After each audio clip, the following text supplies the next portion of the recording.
Good evening guys, welcome to Pratham Mishra let's talk stocks.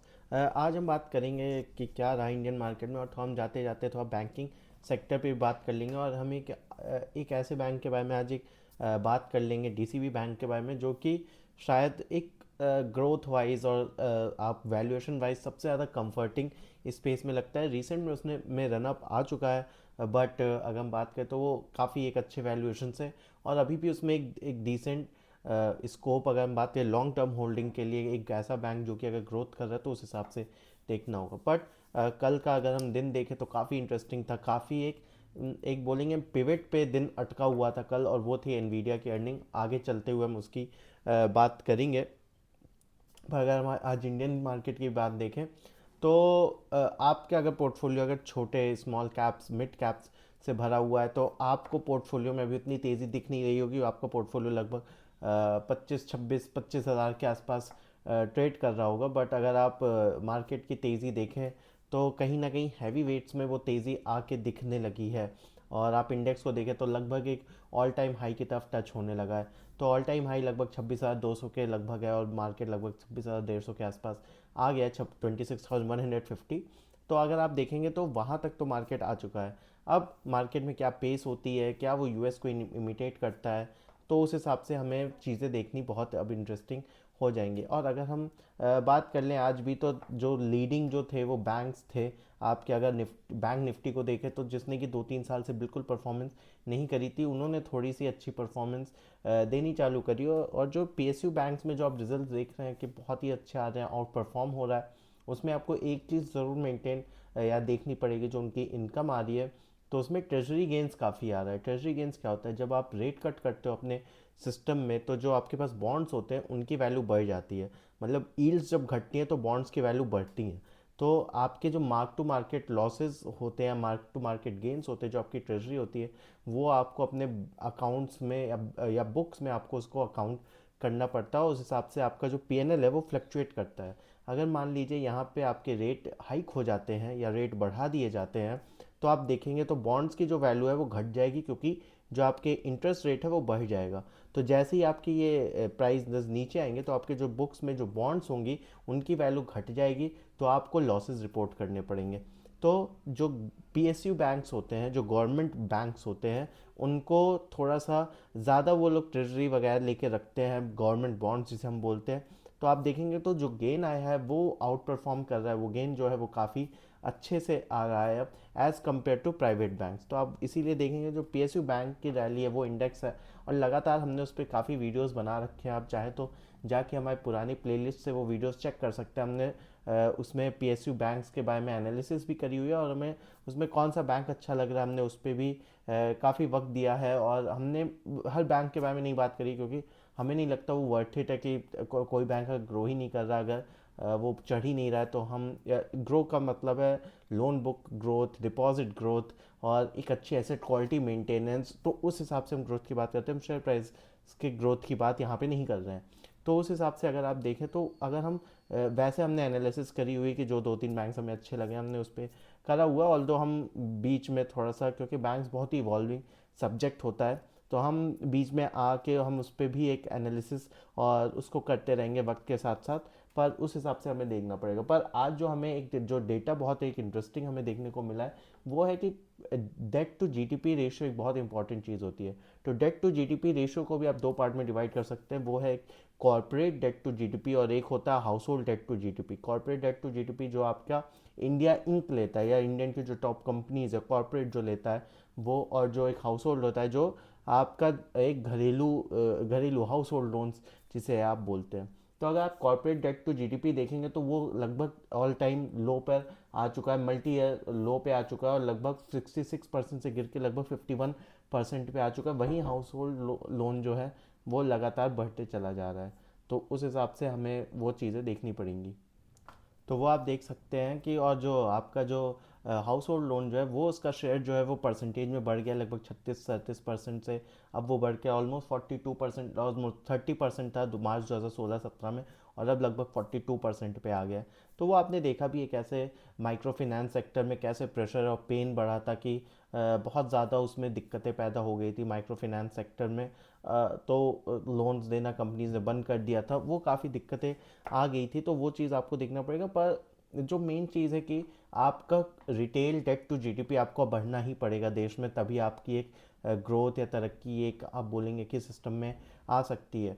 क्योंकि अगर आपका क्रेडिट ग्रोथ जो कि पुराने आरबीआई गवर्नर शक्तिकांता दास में काफ़ी नीचे आ गया था, उस चीज़ को जो करंट आरबीआई गवर्नर है उन्होंने अपटिक करने की एक कोशिश करी हुई है। कई रिफॉर्म्स इसीलिए हर आरबीआई मीटिंग में आते रहते हैं। तो वो मेन चीज़ है, और इसी का इम्पैक्ट आप देखते हैं तो इंडिया की जीडीपी ग्रोथ जो इतनी स्लो हो चुकी है वो इसी रीज़न से है, क्योंकि जो आपकी डेट डेट ग्रोथ थी या क्रेडिट ग्रोथ थी वो लगभग घटा दी गई थी। और अब जो है वो थोड़ा सा रिवैम्प हो रही है धीरे धीरे। ऑल दो इस महीने का डेटा उतना इंकरेजिंग नहीं आया था डेट ग्रोथ पे भी, क्रेडिट ग्रोथ पे भी, बट हम आगे देखते हैं। और उसको थोड़ा सा आपका ग्राउंड पे उतरने में थोड़ा सा उसमें वक्त लेता रहता है। तो उस हिसाब से हमें वो चीज़ हम देख सकते हैं। पर थोड़ा सा जो इंडियन मार्केट में आ रहा है, अगर आप देखेंगे कई फॉरेन के जो बैंक्स हैं वो थोड़ा सा आउटवेट का उन्होंने कमेंट्री देनी इंडियन इंडियन कंपनीज के लिए चालू कर दी है। और अगर आप आईटी इंडेक्स देखेंगे तो आईटी इंडेक्स में थोड़ा सा थोड़ी बढ़ावत आ रही है, थोड़ा सा बढ़ रहा है अब आईटी इंडेक्स। और रीज़न वही है कि अगर उधर एआई लेड स्टॉक्स, हमने ये चीज़ लगभग 1-1.5 महीने से हम इस यूट्यूब पे बात कर रहे हैं कि जो एक ट्रेंड बन रखा है वो ये है कि अगर आप एआई लेड हैं, क्योंकि इंडिया में जो है वो एआई कंपनीज हैं ही नहीं तो इंडेक्स में, तो आपका इंडेक्स कैसे ही बढ़ पाएगा। तो आपको चाहिए कि कुछ एआई या फिर वो पैसा अगर ट्रेडिशनल इंडेक्स ट्रेडिशनल कंपनीज में जैसे ही फ्लो होगा तो आपका देखेंगे इंडिया का इंडेक्स में थोड़ा सा तेज़ी आएगी। तो अगर आप देखेंगे तो यूएस में जैसी थोड़ी सी गिरावट आनी चालू हुई एआई टेक्नोलॉजी लेड स्टॉक्स में, तो आपने देखेंगे इंडियन कंपनीज या इंडियन इंडेक्स में थोड़ा सा तेज़ी पकड़नी चालू कर। और लगभग एकदम आप ट्रेडिशनल बिजनेसेस देखें तो, और आईटी सेक्टर में भी थोड़ी सी एक किस्म से तेज़ी आने को मिली है, बट वो कितनी लंबी सस्टेन करेगी we don't know. It might be a dead cat bounce भी अगर हम टॉप कंपनीज की बात करें, क्योंकि यहाँ से सर्विसेज कंपनी को तो एटलीस्ट चेंज करना पड़ेगा। बात करते हैं, कल एनवीडिया का रात में रिजल्ट आया और एनवीडिया के रिजल्ट पे काफ़ी मार्केट की सांसें अटकी हुई थी। एनवीडिया हम बात कर चुके हैं कि पेलेंटायर और एनवीडिया आपके दो सुपरस्टार्स हैं इस एआई टेक लेड रैली के और बूम के। अगर आप देखेंगे तो एनवीडिया का स्टॉक ऐसा नहीं है कि बहुत ज़्यादा ओवर वैल्यूड है, बहुत एक्सपेंसिव है। हर बार रिजल्ट आता है वो स्टॉक सस्ता ही हो जाता है, क्योंकि अर्निंग्स हमेशा एंटिसिपेशन से इनकी ज़्यादा ही आती जा रही हैं। और अगर आप पी रेशियोज़ का देखेंगे तो 30 के नीचे दोबारा गिर चुका है। तो इतनी बड़ी कंपनी एकदम बुल रन में 30 के नीचे के पी पे दिखा रही है, 35% का ऑलमोस्ट ग्रोथ देते जा रही है। तो उस हिसाब से वो चीज़ अगर हम देखेंगे तो हाँ, अभी भी जो उन्होंने गाइडेंस दिया है वो लगभग 30% के ऊपर का गाइडेंस दिया हुआ है। तो एकदम बहुत ही 5 ट्रिलियन की कंपनी, 30% का guidance, out of the box चीज़ें आ रही हैं उसकी। और डेटा के पहले भी, उनके रिजल्ट के पहले भी जो बेटिंग मार्केट थी उसमें 93% बीट की एक्सपेक्टेशंस चल रही थी, और अभी भी हम देखें तो और वो चीज़ अंत में सच ही हो गई। तो और वहाँ पे आपकी क्रिप्टो करेंसी की भी सांसें अटकी हुई थी, क्योंकि पेलेंटायर, और हमने बोला पेलेंटायर, आप एनवीडिया देख लें और बिटकॉइन देख लें, तो ये तीन आपको एक बहुत ही अच्छा सेंस दे देंगे। क्योंकि अगर मार्केट बंद है वीकेंड में, आपको बिटकॉइन में एक प्रेशर देखने को मिलता है, अपटिक देखने को मिलता है, तो आप उससे एआई में क्या टेक या फिर उस न्यूज़ का क्या इम्पैक्ट है एआई टेक पे चल रहा है वो हमें काफ़ी अच्छे से गॉज हो जाता है। पर अगर हम आज के फ्यूचर्स की हम बात कर लें तो नैस्डैक जो है वो लगभग 1.5% आज ऊपर चल रहा है, लगभग 350 पॉइंट ऊपर अभी भी चल रहा है। अगर बिटकॉइन देखें तो बिटकॉइन लगभग 92,000 के, कल 87-88,000 के लगभग ट्रेड हो रहा था। 88,000 अब 92,000 के आसपास आ गया। तो वही है कि एनवीडिया की अर्निंग्स पे भी बिटकॉइन की भी सांसें अटकी हुई थी। तो वहाँ से अगर हम देखें तो चीज़ें एक काफ़ी इम्प्रूवमेंट आई है एक किस्म से। थोड़ा सा आप बोलेंगे कि जो इमोशंस थे या फिर एक जो घबराहट एक सिस्टम में बनी हुई थी, एक टेंशन बनी हुई थी, वो थोड़ा है। बट जापानीज टेंशन अभी भी ख़त्म नहीं हुई है, ईल्ड्स अभी भी बढ़ती जा रही हैं जापानीज ईल्ड में। और जापान जो रहा है वो सोर्सर रहा है दुनिया भर की, आप बोलेंगे एक फंडिंग का वो एक तरह से सोर्स रहा है। तो जापानीज़ में क्योंकि आपके लोन जो जो आपके इंटरेस्ट रेट चलते थे वो ज़ीरो और निगेटिव ही चलते रहते थे, वहाँ पे ग्रोथ नहीं थी, वहाँ पे जीडीपी आपका निगेटिव ग्रोथ रहता था, इन्फ्लेशन आपका निगेटिव ग्रोथ हो रही थी। और वो है क्योंकि एज बहुत ज़्यादा थी, तो ये सब फैक्टर्स थे, काफ़ी मल्टीपल था, इनोवेशन नहीं था। पर अगर आप देखेंगे तो अब वहाँ पे एक इन्फ्लेशन पिक होने लगा है, ईल्ड्स वहाँ पे बढ़ने लगी हैं। तो अब जो है वहाँ पे जो कॉस्ट ऑफ फंड है वो काफ़ी महंगा होता चला जा रहा है। और अगर आप उसको बाहर लेके आएंगे, आप उसको हेज करना पड़ता है करेंसी को, तो अगर आप उसको करेंसी को हेज वगैरह करेंगे तो आपको कुछ इतना बचेगा नहीं और आप नुकसान में ही रहेंगे। तो वो चीज़ थोड़ा सा रहेगी। तो अगर हम देख ले तो वही रहा कि आईटी और बैंक्स जो हैं वो थोड़ा सा लीड कर रहे हैं, बजाज फिनेंस वगैरह जो टॉप लीडर है। तो कहीं ना कहीं पैसा तो आ रहा है। और जब इंडेक्स बढ़ेगा तो पहली चीज़ जो नोटिस करने वाली रहती है कि सबसे पहले मेगा कैप्स जो होते हैं वो बढ़ते हैं इंडेक्स में, उसके बाद धीरे से आपके मिड कैप जो होते हैं वो बढ़ते हैं, फिर स्मॉल कैप माइक्रो कैप बढ़ते हैं। और जब ये सब बढ़ रहे होते हैं तो आप देखेंगे कि लिक्विडिटी एकदम ड्राई हो जाती है आपकी स्मॉल कैप या माइक्रो कैप इन सब स्टॉक्स में। तो वो चीज़ हमें नोटिस करनी पड़ेगी। और ये चीज़ तो हम लगातार बात करते चले जा रहे हैं कि अगर अर्निंग्स आ भी रही है, कई कंपनीज़ की बहुत अच्छी अच्छी अर्निंग्स आ रही है, बीट हो रहा है, बट चीज़ें पर स्टॉक्स नहीं बढ़ रहे हैं। बहुत ही सिलेक्टेड पैक ऑफ स्टॉक्स हैं जो कि बढ़ रहे हैं, बट वो कई पहले भी बढ़ जाते हैं और जब तक रिजल्ट आता है तो उसके बाद वो बढ़ते नहीं हैं। जो एक टर्म दिया जा रहा है पीड, पोस्ट अर्निंग के बाद जो फॉलो अप बाइंग आती है, वो थोड़ा सा नहीं हो पा रहा है। तो हमने आपका थोड़ा सा एनवीडिया बात कर लिया। एनवीडिया लगभग 5% प्री मार्केट में ऊपर हो गया था रिजल्ट आने के बाद, क्योंकि मार्केट बंद होने के बाद वहाँ पे रिजल्ट बहुत ज़्यादा आते हैं। गोल्ड आप देखेंगे तो गोल्ड थोड़ा सा स्टेबलाइज हो चुका है, थोड़ा सा उसमें थोड़ा सा पेशेंस आ गया है। तो उस हिसाब से अब शायद हमने आपको 10-15 दिन पहले बात की थी कि $4,000 के आसपास जब वो गिरना एक किस्म से तेज़ी से बंद कर दिया था, तो हमें लगा था कि शायद अब थोड़ा सा आपका यहाँ पे गोल्ड जो है वो स्टेबलाइज हो चुका है। अब कई लोग बोल रहे हैं कि इन्फोसिस का बायबैक और विप्रो ने जो बायबैक का बोला है वहाँ से थोड़ी सी स्टेबिलिटी आ रही है। बट अगर आप ध्यान दें तो एक चीज़ इसमें होता है, अगर आप 30 या 35% ब्रैकेट में आ रहे हैं टैक्स ब्रैकेट में, तो आपको बायबैक में कोई फ़ायदा नहीं होने वाला है, क्योंकि आप 1800 में बायबैक सेल भी कर देते हैं। पहली बात तो आपकी पूरी क्वांटिटी सेल नहीं होती है। फिर दूसरी दफ़े जो होता है, दूसरी बात जो है कि अगर 1800 पे बायबैक आपका होता है तो आप अगर 30 या 35% ब्रैकेट में है सैलरी के, तो वो आपकी sources from other income count होगी। मतलब आपको उस 1800 रुपये पे, पूरे 1800 रुपये पे, डजेंट मैटर आपने उसको 1400 पे ख़रीदा है, 1500 पे ख़रीदा है, या 600 रुपये में ख़रीदा है, या 1700 में ख़रीदा है। तो अगर आप 1700 में आपने ख़रीदा हुआ, या मान लेते 1500 पे आपने ख़रीदा है और आप 1800 में बायबैक कर देते हैं, तो आपका पे जो टैक्स लगेगा वो 0 से 1800 रुपये के, 1800 रुपये आपका आएगा income from other source from other income में, इनकम फ्रॉम अदर सोर्स में। तो आपको 600 रुपये ऑलमोस्ट उस पर टैक्स दे देना पड़ेगा। तो अब पता नहीं कितना प्रॉफिट हो रहा है या नहीं हो रहा है अगर आप उस ब्रैकेट में, तो मेरे समझ में तो नहीं आता है। मैं ऑल तो इस बायबैक वगैरह में नहीं अप्लाई करता हूँ, क्योंकि ये रूल ही बहुत ही ज़्यादा, और ऐसी कंपनी जो कि डेड हो चुकी है वहाँ पे कैपिटल ब्लॉक हो जाना, वो भी एक थोड़ा सा बहुत ही कम समझ में आने वाली थोड़ी सी चीज़ है। तो आप 0 से 1800 पे आप टैक्स देंगे, 600 रुपये ऑलमोस्ट आपका टैक्स चला गया। उसके बाद जो आपका 1600-1700 रुपये है उस पर आप लॉस क्लेम कर सकते हैं। अगर वो आपने, अगर आप 1 साल से ज़्यादा है तो आप उस पर लॉन्ग टर्म पे आप लॉस बुक कर लेंगे, और अगर वो शॉर्ट टर्म में है आप, तो आप उस पर शॉर्ट टर्म में लॉस बुक करेंगे, लॉस माना जाएगा कि आपने 1700, तो आपका 1700 का लॉस माना जाएगा। पर वहाँ आप 30, 32, 33% टैक्स पे कर रहे हो, और यहाँ पे आप जो है वो 20% शॉर्ट टर्म टैक्स की रिबेट लोगे, और शॉर्ट और लॉन्ग टर्म में आप 12.5 ऐसे टैक्स क्लेम लोगे। तो ये चीज़ हमें बहुत ज़्यादा नोटिस करनी पड़ेगी। अब हम थोड़ा सा जो बात कर लेते हैं डीसीबी बैंक के बारे में बात कर लेते हैं।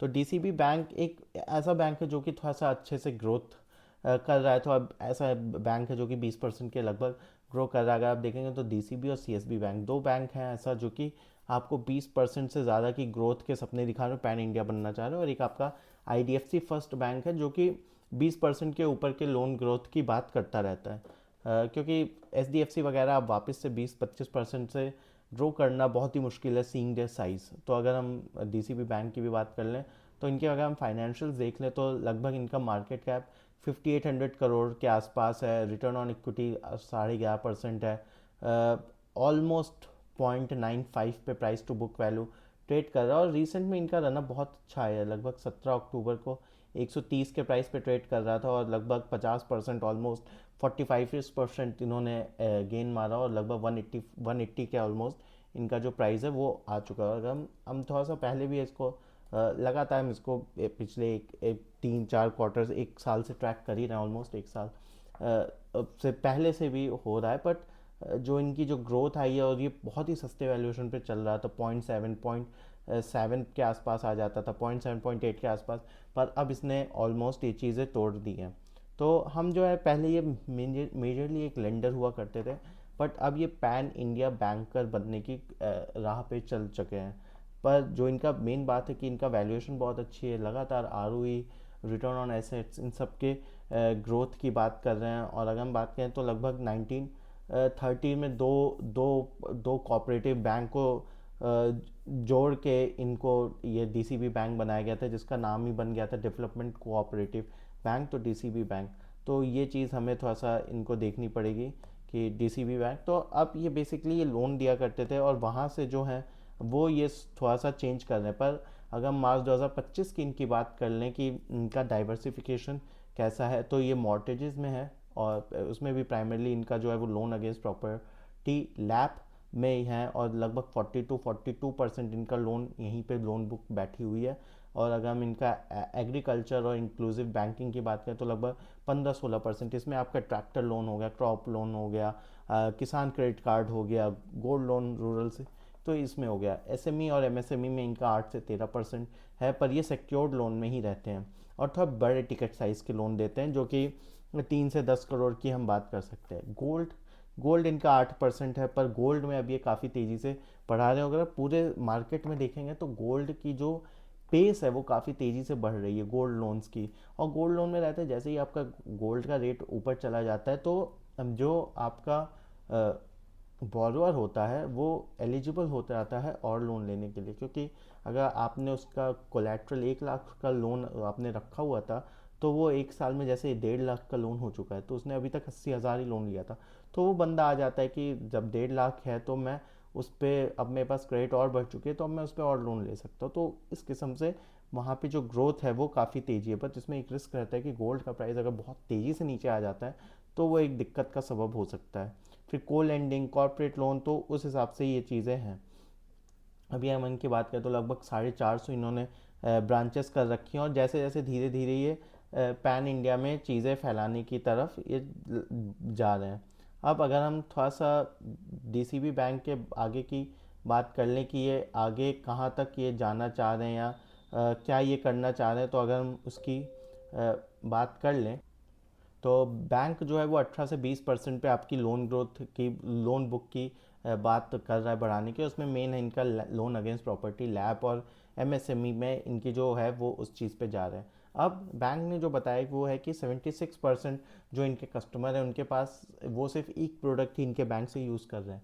तो एक किस्म से अगर ये उन्हीं सेम कस्टमर्स को दूसरे प्रोडक्ट पुश करना चालू करेंगे, तो आप देख सकते हैं कि वहाँ पे एक किस्म से क्रॉस सेलिंग पॉसिबल है प्लेटफॉर्म पे, कि आपने और कस्टमर्स लेकर आ रहे हैं, अब आप उनको वेरियस प्रोडक्ट आप देने की कोशिश करेंगे, तो ये आपका कम कॉस्ट पे आपकी रेवेन्यू एक जनरेट करने चालू हो जाता है। तो उस हिसाब से देखना पड़ेगा। और फिर जो इनका निम है वो इस बार थोड़ा सा बढ़ गया, नेट इंटरेस्ट मार्जिन, और वो यही है कि इन्होंने थोड़े से जो लोन है वो थोड़े से इन्होंने अपॉर्चुनिटी कि जब इंटरेस्ट रेट कम हो रहे हैं तो इन्होंने थोड़ा सा टर्म लोन जो है, जो आप एफडी बोलते हो, वहाँ पे इन्होंने थोड़े से कम करने चालू कर दिए हैं, तो वहाँ से ये थोड़ा सा आ रहा है।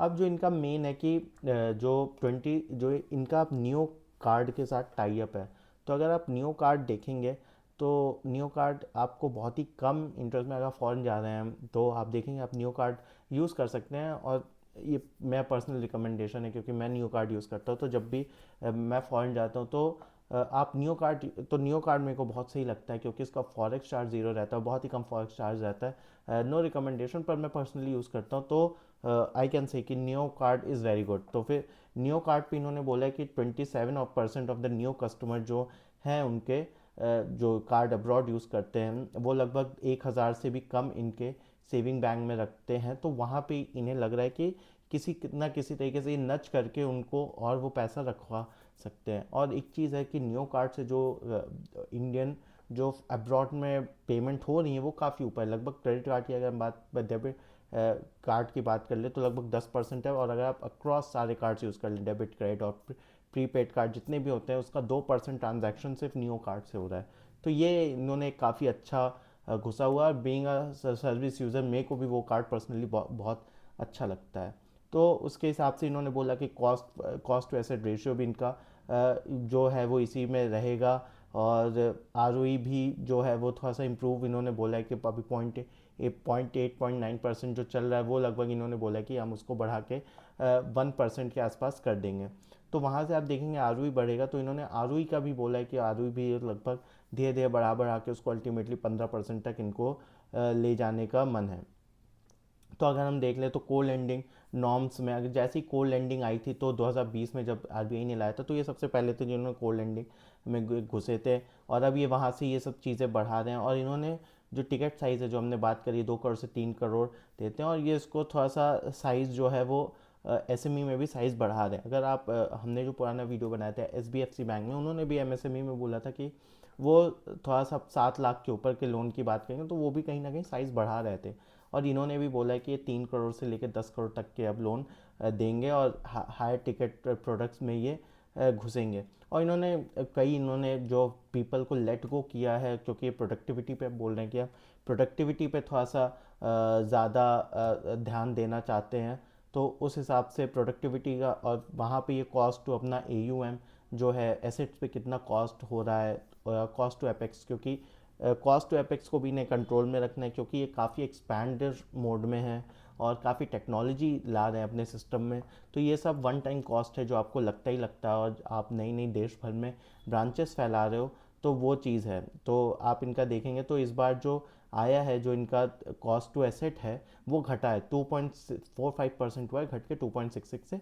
वो इसीलिए घटा है क्योंकि ये पूरे देश भर में फैल रहे हैं। हमें एक ब्रॉड नंबर पे जाने की कोई नीड नहीं होती है, पर एक किस्म से ट्रेंड हमें समझ में आता है कि कॉस्ट टू एसेट में बोल रहे हैं कि ये नीचे हुआ। अब थोड़ा सा ये जो है वो प्रोडक्टिविटी की बात करें, तभी इन्होंने थोड़े से पीपल लेट गो किए कि टेक्नोलॉजी में और हाई प्रोडक्टिविटी लोगों पे ये फोकस करने की बात कर रहे हैं। और ओपेक्स में जो बोल रहे हैं लगभग 13% की ग्रोथ करेंगे। और जो इन्होंने बोला कि कॉस्ट टू एसेट हम 2.5% के आसपास ही अब रखेंगे। तो मतलब यहाँ से अब वो चीज़ बढ़ने में नहीं है।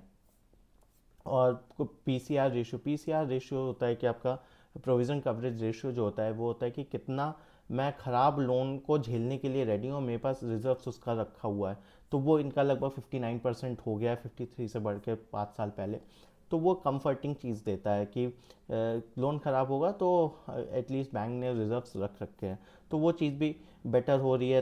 तो एक किस्म से हर चीज़ इनका अच्छा चल रहा है। अगर हम गोल्ड में इन्होंने बात कर रहे तो गोल्ड में भी ये हाई आरओई बिजनेस है। क्योंकि गोल्ड की जो बात हो रही थी कि क्यों इतना हाई आरओई हो जाता है, क्योंकि इंसान को बहुत जल्दी 10 मिनट 1 घंटे में लोन मिल जाता है। तो वो उतना करता नहीं है कि वो रेट के बारे में उतना सोचे। और वो छोटे टर्म के लिए लोन ले लेता है 1 महीने के लिए, वो उस पैसे को वापस कर देगा।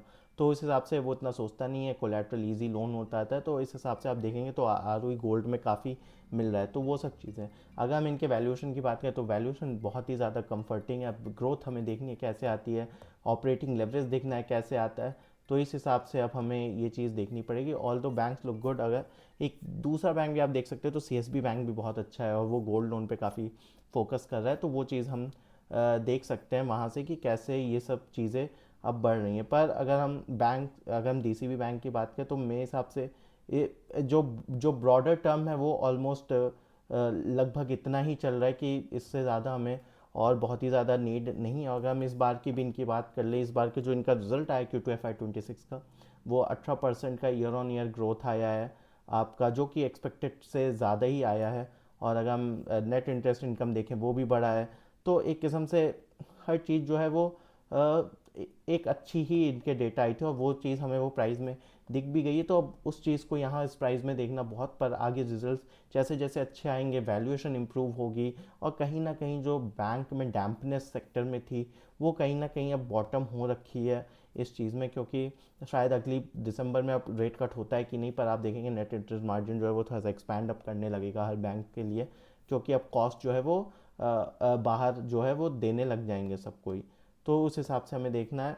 बाकी वैल्यूएशंस बहुत ही अच्छे हैं बैंक्स के। अब हम आगे देखते हैं कि क्या होता है। डिपॉजिट जो है वो 19% से ग्रो हो रहा है। डिपॉजिट जहाँ पे इनका ग्रोथ अच्छी दिख जाती है वो एक बहुत ही अच्छी चीज़ हो जाती है, क्योंकि डिपॉजिट पे बहुत ही कम रेट ऑफ इंटरेस्ट रहता है। सबसे आप बोलेंगे सबसे सस्ता कॉस्ट ऑफ फंड हो जाता है आपका। तो डिपॉजिट ग्रो होना बहुत ही इम्पॉर्टेंट हो जाता है आपका, कि डिपॉजिट ग्रोथ हो रही है।